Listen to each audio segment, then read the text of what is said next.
After the comment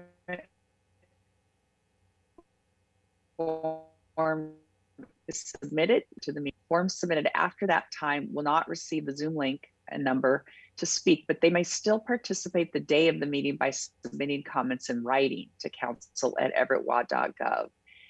For assistance, please contact the council office at 425-257-8703 or email our council administrator, Deb Williams, at dwilliams@everettwa.gov. Please note that we do not allow comments on any kind of campaigning, whether for or against ballot measures or candidates running for office. We also do not accept comments focused on personal matters that are unrelated to city business. Outside of our meetings, members of the public are always welcome to contact council members or provide comments or concerns on any matter via email at council@everettwa.gov or by calling the City Council office at 425-257-8703. I'd like to remind anyone waiting to provide public comment today that Deb will give participants the ability to unmute themselves and turn on their camera when it is their time to speak.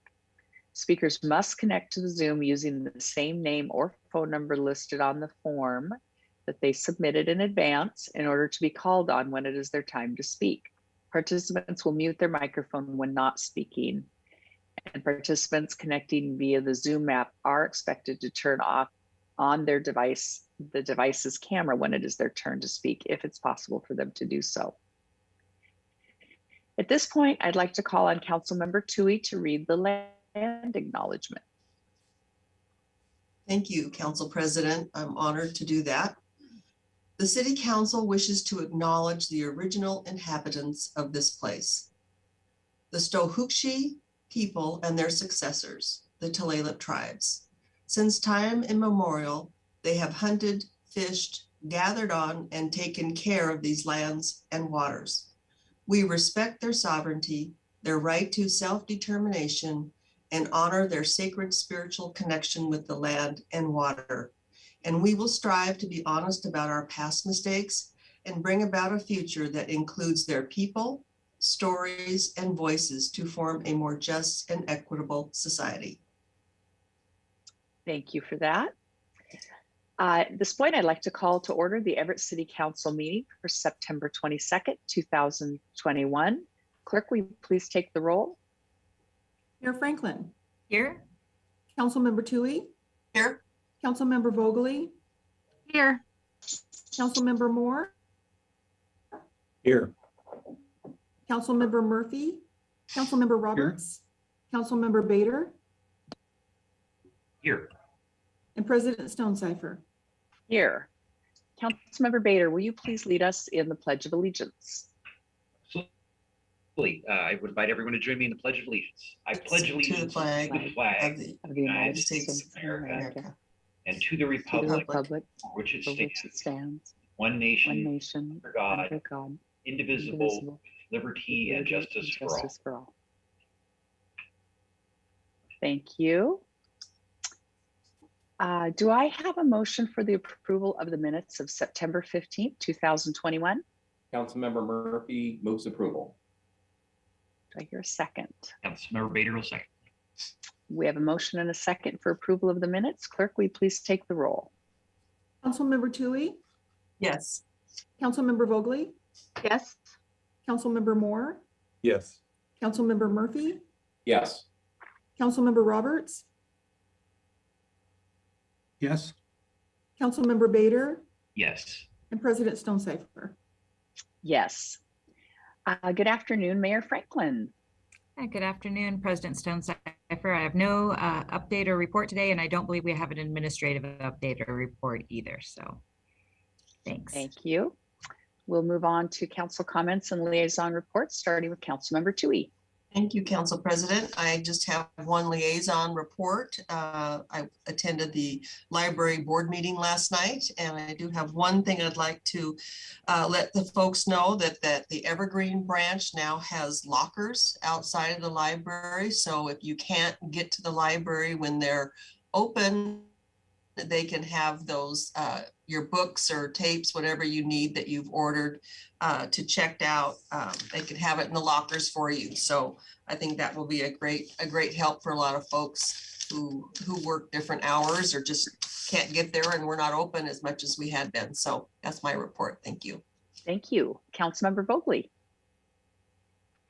Thank you so much. I get to report that I was at the Lowell neighborhood meeting, and it's always fun. So that's good. And a reminder to really dig into rethink housing and see what it's all about. You can thank Gail Chisholm for that reminder. Let's see. I was at the TAC meeting. I had to leave early, but I think I might have gotten some homework. So I'm waiting to get that in my email inbox if anybody knows about that. And I got to go to Esther's place, like Councilmember Roberts had mentioned the Hoff Foundation. I did forget about that meeting. And then I had to reschedule, and it was fantastic. They're doing a wonderful job, and I even got to help out a little bit while I was there. And finally, the Westmont Hawley Neighborhood Association had a fun thing, a fun experience, I suppose. They put, it's called Rainworks, and so the Horizon Elementary and Challenger Elementary schools will have on their sidewalks a fun surprise in the rain that only shows up in the rain. And it was pretty cool. And if you want to know more about Rainworks, then I'll tell you later. And that's all I have. Thank you. Thank you. Councilmember Moore. Yes, I have no report today. Thank you. Thank you. Councilmember Murphy. Council President, 3 items for updates. First, a couple of neighborhood liaison reports. I did have the opportunity last night to attend the Delta neighborhood, which is now just gearing up after taking the summer off. Good attendance and discussion on a number of topics. One of the concerns that came up in the neighborhood meeting had to do with traffic and noise in the neighborhood. And I have already connected this morning with Chief Templeman, who's gotten back to me and let me know that there's going to be some enforcement going on over the next several weeks by the traffic safety unit, primarily focused on excessive and unlawful mufflers and noise. So I'll be letting the neighborhood group know about that, which is good news. Also had the opportunity last week to attend the Northwest neighborhood meeting, which was actually held at outdoors in the Drew Nielsen Park, and got an update from the neighborhood on plans that they have to do some additional landscaping and cleanup at the park there. And I know they're coordinating with the Parks Department, which they're very, very appreciative for. From a PFD liaison perspective, the Angel of the Winds Arena, there's a board meeting tomorrow that I'll be attending. So I'll let you all know next week any news from that board meeting. But I did just see a press release come out earlier today announcing that the Harlem Globetrotters will be coming to the Angel of the Winds Arena in January, on the 28th of January. And obviously that's subject to any COVID restrictions that might be in place at that time. But just exciting to see some of these events that haven't been held for a couple of years now starting to get booked, and hopefully we'll be in a position to fill that building up over the next number of weeks and months. So that's all I have today. Thanks very much. Thank you. Councilmember Roberts. Thanks, President Stonecipher. I just would say had been attending a number of meetings associated with Sound Transit, and the opening of Northgate will be in a week, and that will also change some of the bus routes once that process is underway. And so just want to call that to everyone's attention. And I know Councilmember Bader follows that very closely as well. So just let everyone know that there may be some changes coming to some of those routes. Thank you. Thank you. Councilmember Bader. Yes, thanks for the reminder, Councilor Roberts. I am following that closely, and I will get my muffler fixed also, since I live just south of Delta. And other than that, no liaison reports or council member comments. Thank you. Thank you. And I have two things to report. On Monday, I attended the Twin Creeks Cascade View neighborhood meeting. They had quite a wonderful meeting, and one of the questions that arose had to do with when they could expect to see the implementation of the red light cameras and the speed cameras that we've been talking about. And I wasn't able to answer that, so I'm just hoping that maybe we can get in an administrative report in the near future an update on where we are with that work.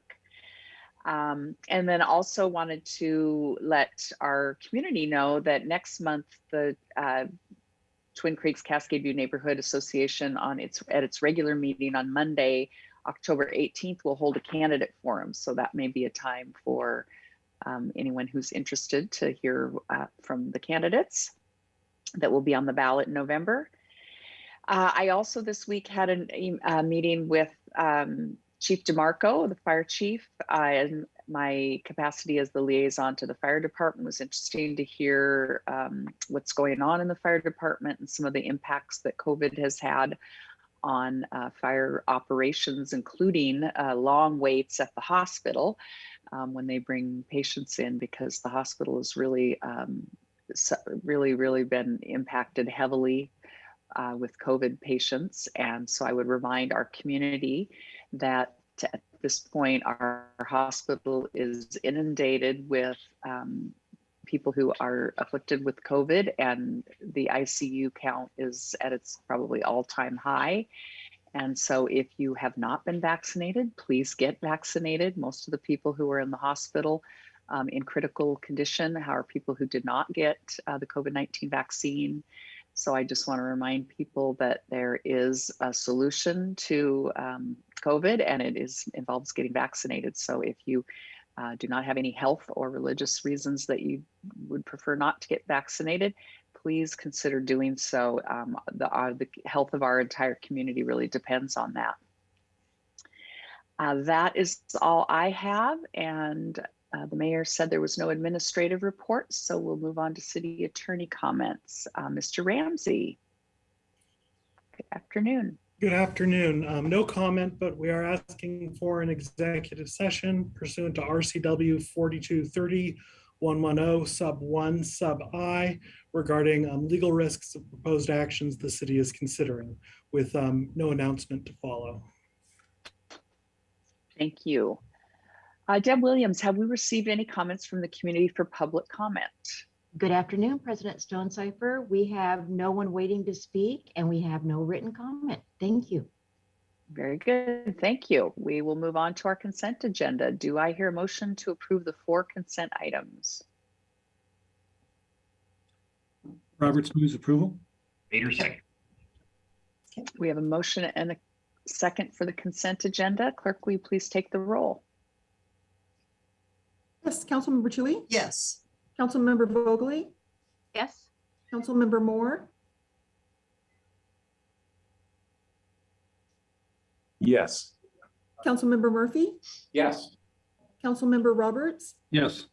Councilmember Bader, Yes. President Stonecipher. Yes. We have 3 proposed action items on our agenda today. I'm going to read 2 of them. Items 6 and 7 are for first reading. So I will read them into the record. Item number 6 is Council Bill 2109-33. It's the first reading. Adopt the proposed ordinance creating a special improvement project entitled Port of Everett Combined Sewer Main Fund 336, Program 025. The third and final reading will be on October 6th of this year. Item 7 is Council Bill 2109-34, also a first reading. Adopt proposed ordinance creating a special improvement project entitled WPCF Bar Screen Upgrades, Fund 336, Program 027. And the third and final reading of that will also be on October 6th. Do I hear any questions from council members on any of the 3 proposed action items? If so, unmute yourself and let yourself be recognized. Hearing none, we will move on to our action agenda. Item 8, Council Bill 2109-29, third and final reading, adopt the proposed ordinance granting a 5-year extension for telecommunications franchise to Astound Broadband LLC, doing business as Wave. Do I hear a motion? Councilmember Bader, so moves. Councilmember Tui seconds the motion. Thank you. We have a motion and a second. We do not have anyone signed up to speak as previously reported. We'll go down the roll and see if we have questions or comments from council, starting with Councilmember Tui. I have no questions or comments. Thank you. Thank you. Councilmember Vogely, No questions or comments. Thank you. Councilmember Moore, No questions. Councilmember Murphy, No questions or comments. Councilmember Roberts, No questions, comments, thanks. Councilmember Bader. Just one comment. I think I point out, and the city attorney, correct me if I'm wrong, but this is really not a discretionary matter on our part that I think by state law, we're basically required to grant these franchise licenses. And so in case anybody in the public is curious, basically a non-discretionary act on our part. Thank you. Thank you. And I have no questions or comments. Clerk, will you please take the roll? Councilmember Tui, Yes. Councilmember Vogely, Yes. Councilmember Moore, Yes. Councilmember Murphy, Yes. Councilmember Roberts, Yes, Councilmember Bader, Yes. and President Stonecipher. Yes. Item 9, Council Bill 2109-30, third and final reading. Adopt proposed ordinance creating a special improvement project entitled Howarth Park Sport Court Renovation, Fund 354, Program 071, to accumulate all costs for the project. Do I hear a motion? Councilmember Tui moves the motion. Vogely you. seconds. Thank you. And we do not have anyone signed up to speak. So let's see if we have any discussion, starting with Councilmember Tui, I have no questions or comments. Thank you. Councilmember Vogely, No questions or comments.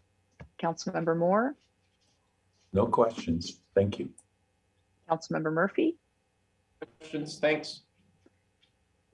Councilmember Roberts, no questions, thank you. Councilmember Bader. No questions or comments. Thanks. And I have no questions or comments. Clerk, will you please take the roll? Councilmember Tui, Yes. Councilmember Vogely, Yes. Councilmember Moore, Yes.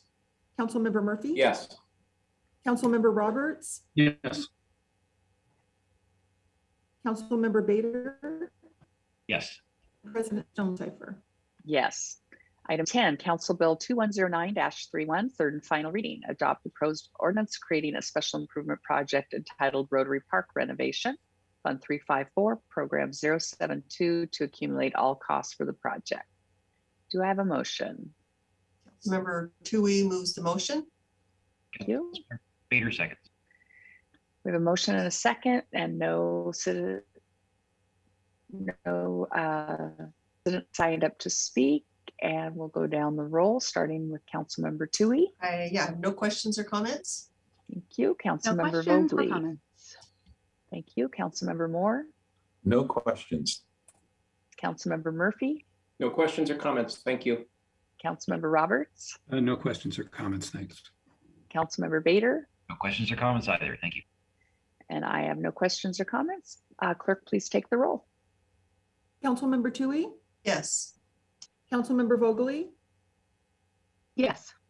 Councilmember Moore, Yes. Councilmember Murphy, Yes. Councilmember Roberts, Yes, Councilmember Bader, Yes. and President Stonecipher. Yes. Now we'll move on to our council briefing agenda. These items come before the City Council serving as a council committee of the whole and are likely to be scheduled at a future meeting. Item 11 is Council Bill 2109-35, its first reading.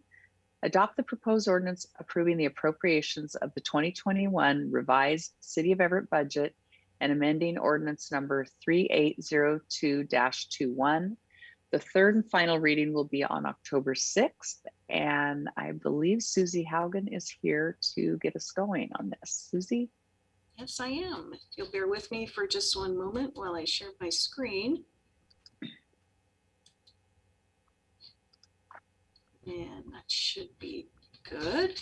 So good afternoon. This is the second proposed amendment to the 2021 budget. The amendment proposes to revise the 2021 budget for projects and information that have arisen since the last amendment, which was passed on May 5th. If approved, it will increase the citywide expenditures budget by $3.1 million. Starting with general government proposed amendments, GGA 10 appropriates funding to cover staff transition costs in the city clerk's office. Sharon Fuller, our very wonderful city clerk, will be retiring at the end of this year. Sharon has served our community for 27 years with grace and a strong commitment to excellence in public service. She has set a high bar for those who will follow in her footsteps, and she'll be greatly missed by everyone as she heads off to new adventures. Marissa Jorvie, our also wonderful deputy city clerk, will move into the city clerk role upon Sharon's retirement. We have recently selected a new deputy city clerk whom we hope to introduce at a council meeting in the next couple of weeks. We're bringing her on early to allow for crossover training before Sharon leaves us, and this amendment is needed to provide the necessary budget authority to fund that overlap.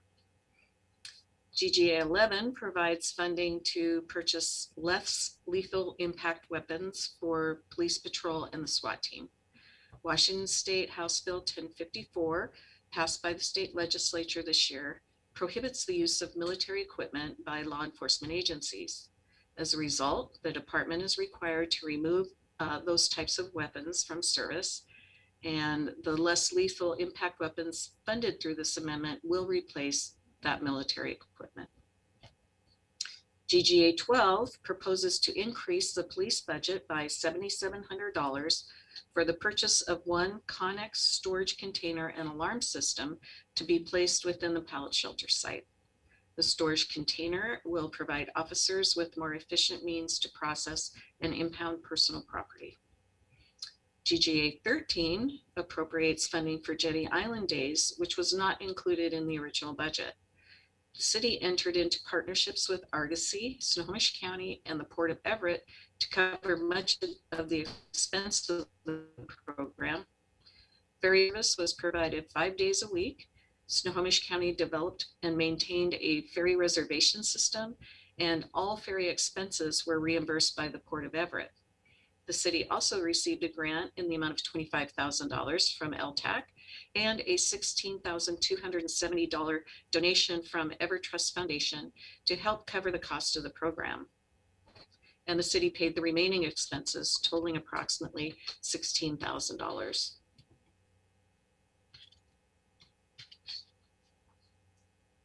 In GGA 14, the U.S. Marshal Service Agreement provides reimbursement of police staff time when assisting with investigations and apprehending local, state, and federal fugitives. GGA 15 is a grant for $19,727 from the Washington State Parks and Recreation Commission for boating safety patrols and education, and to pay for police officers serving as instructors. There is a local match of $33,000, which will be satisfied through the Vessel Registration Fund's existing budget. GGA 16 appropriates a grant from the Tulalip Tribe's Charitable Contributions Fund to purchase 2 unmanned aircraft systems or drones. The grant, in the amount of $47,393, covered most of the cost of the equipment and the required cost to certify operators. Rather than sending personnel out of state for training, the city hosted training and included other agencies that were also interested in participating. The city covered the full cost of the class upfront. Other agencies are being invoiced for a total of $26,250 to cover their portion of the training costs.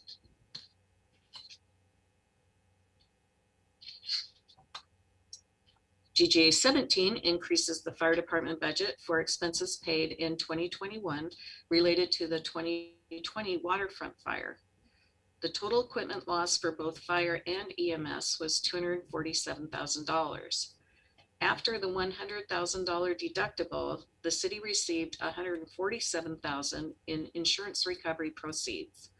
$102,000 of the insurance recovery proceeds were received in 2020, with the balance of $45,000 received this year.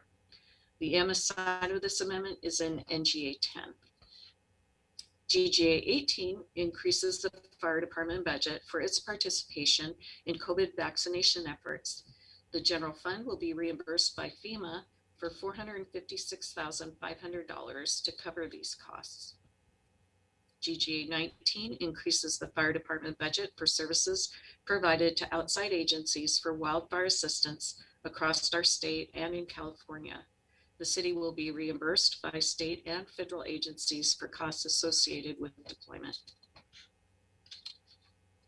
GGA 20 locks in department labor under expenditures in the amount of $2,884,000 by distributing the non-departmental vacancy assumption to departments where the vacancies have occurred throughout the year. And as you know, jail expenditures continue to come in well below budget.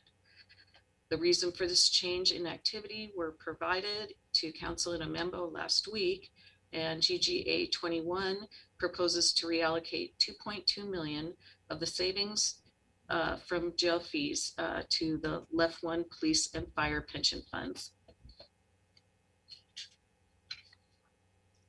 And now we'll finish up with the non-general government proposed amendments.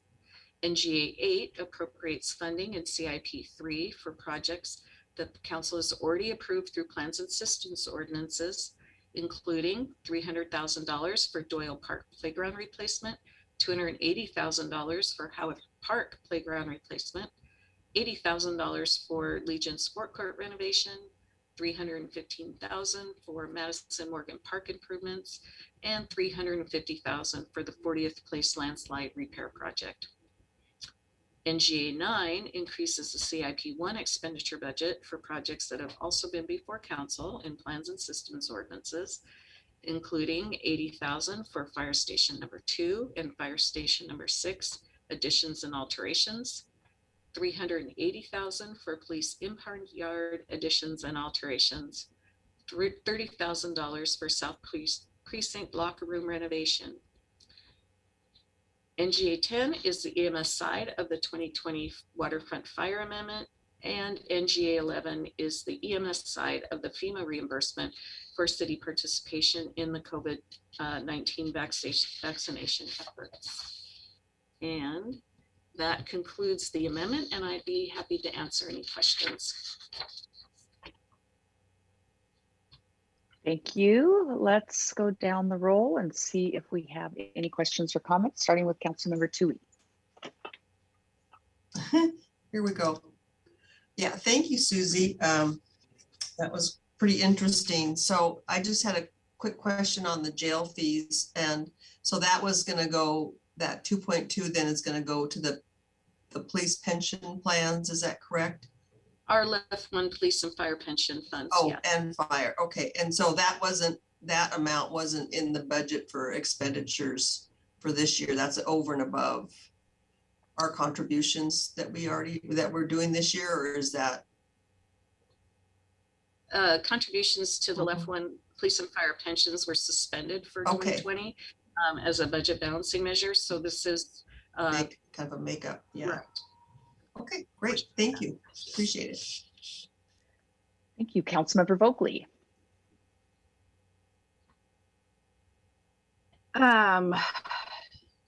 Sadly, I don't have any questions right now, but I might change my mind.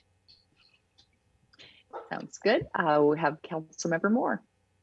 No, Susie, thank you for the thorough breakdown. I don't have any questions beyond that. Okay, Councilmember Murphy.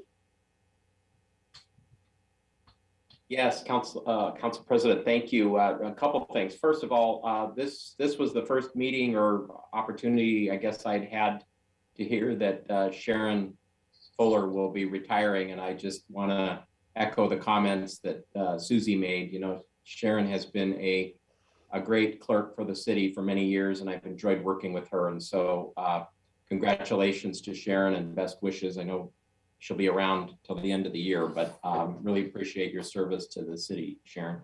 The question I had was on the, and it's a small point, but on the Jetty Island days, Susie, you had listed off a number of other agencies, including the county and the port, and of course the LTAC funding, which I'm familiar with, that helped subsidize the Jetty Island days. And so the amount of the appropriation was 156,000. Is that the amount before all the other reimbursements? In other words, the true cost to the city would be less than 156. Is that Yes, correct? yes. The remaining cost to the city was $16,000. Okay, so by approving this, we basically approve all of the expenditures to have been made, but at the same time, we get reimbursements.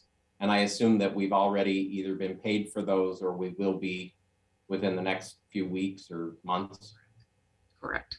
Okay, good. Thank you. That's all I have. Thank you. Thank you. Council Member Roberts. Thank you. Thanks, Susie, and also Sharon. Just thanks for the great service. I understand this isn't your last day, if I understand this correctly, but I do want to just say, you know, I've had the great fortune of working with you for many years, and you've done such a great job and been so diligent in your work. So thank you for your contribution. Susie, thanks for the presentation. A couple just real quick questions. First, and you know, this can be answered offline. I'm just curious as to what weapons we're replacing.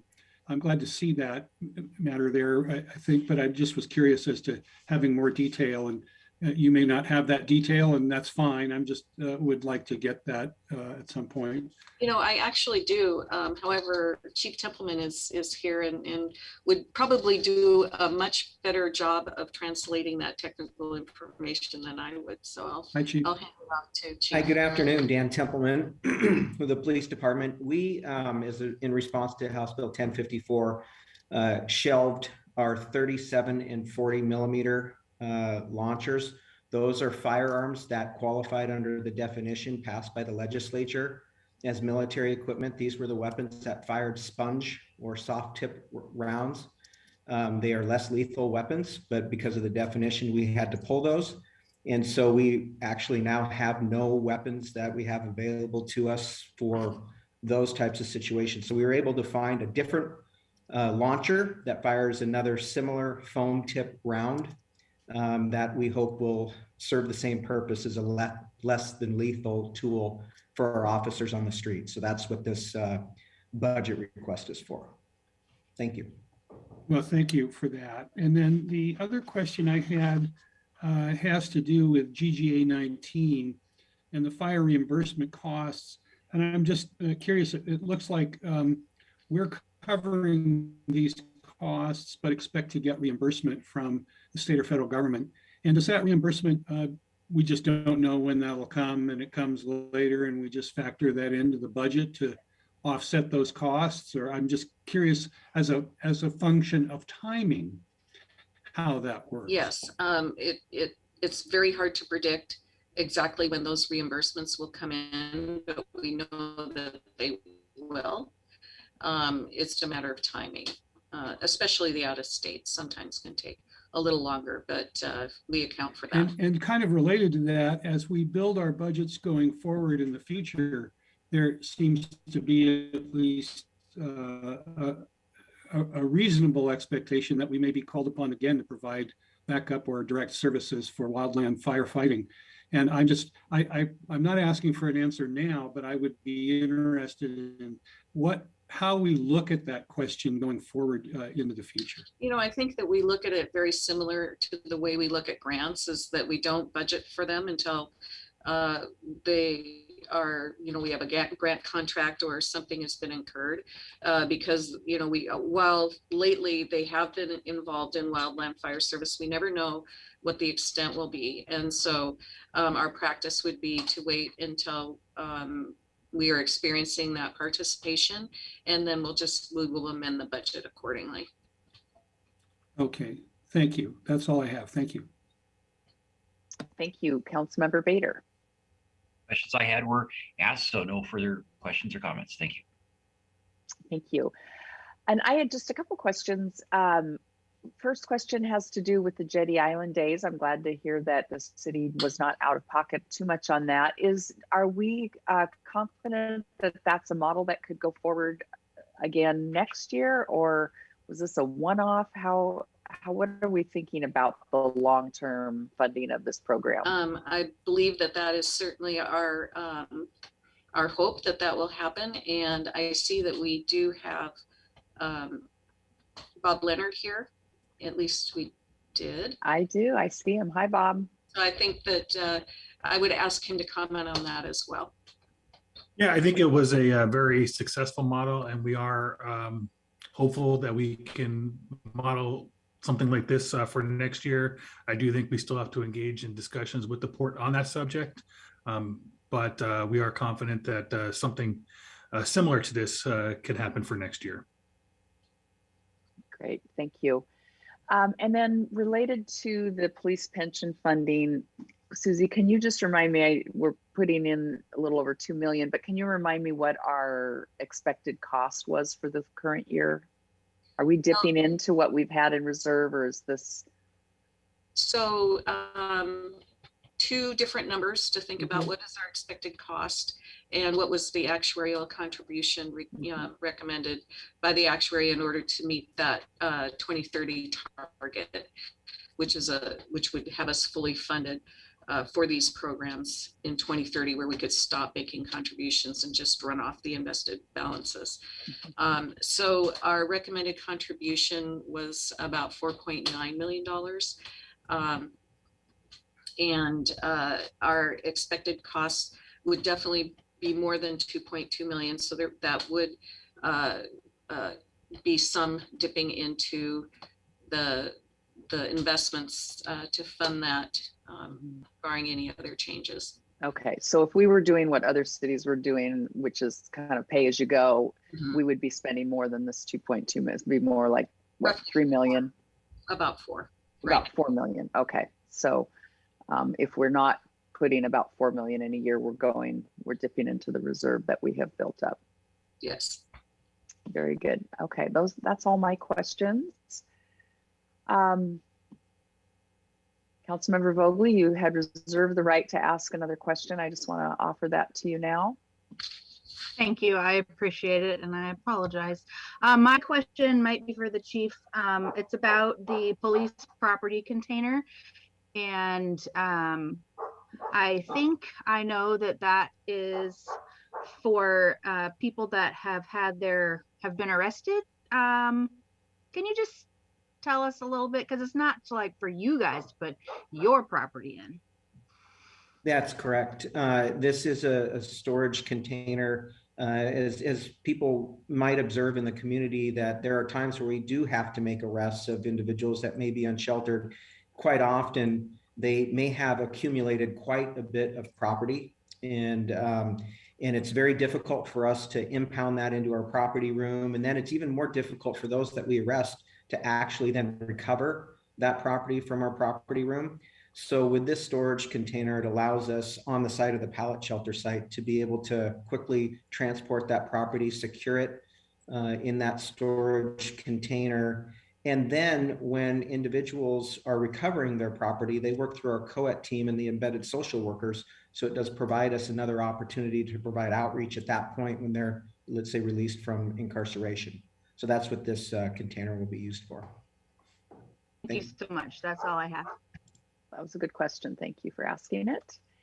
Okay, that's all. I believe all we have on this, Susie. This will come back to us for our final action on October 6th. Thank you very much for that information. And we are, as noted at the start of the meeting and provided on the screen, you can contact Deb Williams in the council office for instructions on watching, listening, or participating in our weekly meetings. You can reach her by phone at 425-257-8703 or email at dwilliams@everettwa.gov. Of course, you can always get a hold of council members by emailing council@everettwa.gov. We are now going to move into our executive session, expected to last, I believe it was approximately 10 minutes. and we will reconvene and adjourn here with no announcement anticipated.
Hello, we are still in our executive session and we would like to extend that for an additional 10 minutes. Again, no announcement is anticipated.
We are back from our executive session, and with no further business, we are now adjourned.